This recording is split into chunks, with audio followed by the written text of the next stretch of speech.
furadu mana bako kesajra wala farani nabdadu yero damulate bada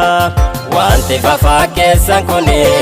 mida kuman sabuan kabu galgala kositan kenada gonfo jalaki sondabu wanti fafa kesan kuni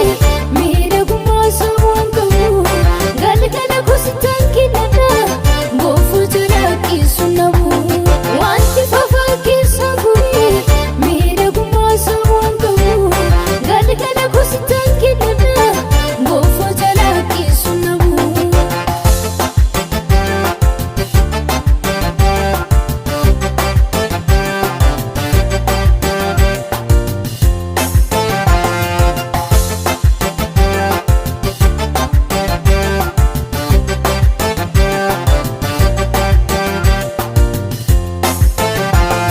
Paulosi fi Silasi wangela duga fidamani ida jabani damani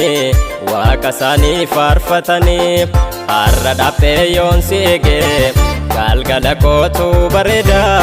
wanundarai jakasen agar tu kosira ke wada arada peyon sige galgala kotu bareda wanundarai jakasen agar tu kosira ke wada wanti fafa kesan kuni mida guman sabuan kabu galgala kositan kenada gonfo jalaki sondabu wanti fafa kesan kuni mida guman sabuan kabu galgala kositan kenada gonfo jalaki sondabu wanti fafa kesan kuni mida guman sabuan kabu galgala kositan kenada gonfo jalaki sondabu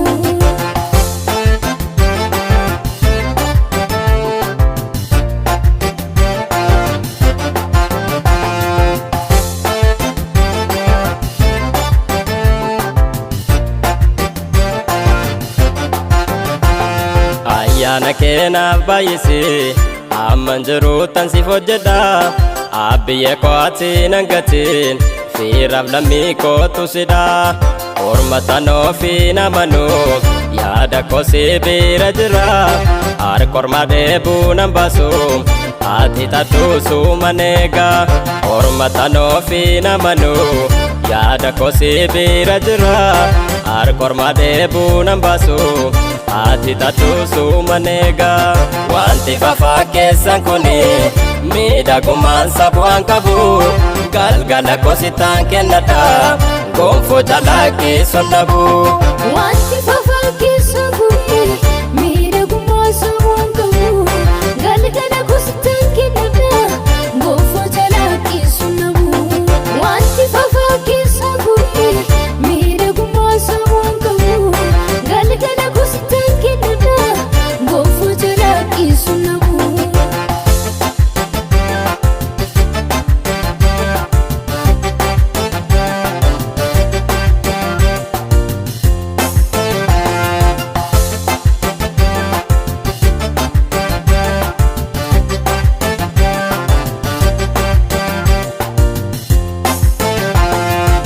bareedaan biyya lafaa hundumti isaa hin colaga har'a bulee boryoon naqee hundumtu doogaa gadhiisa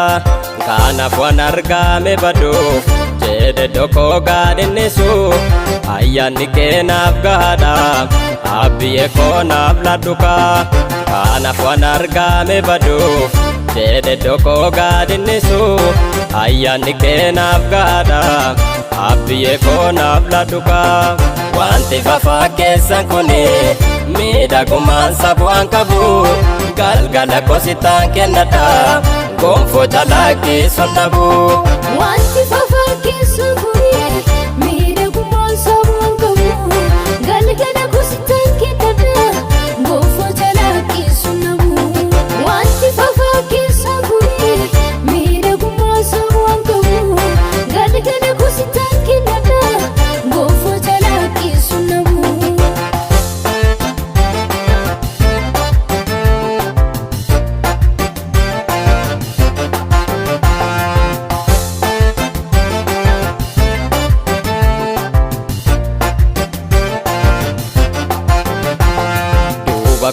ani milladhu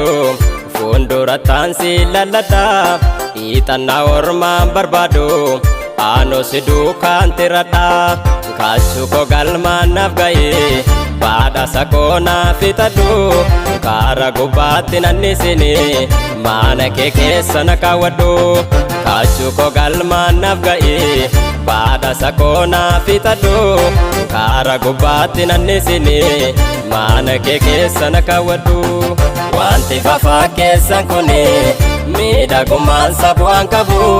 galgala kositaan kennadha gonfoo jalaa keessun dhabu.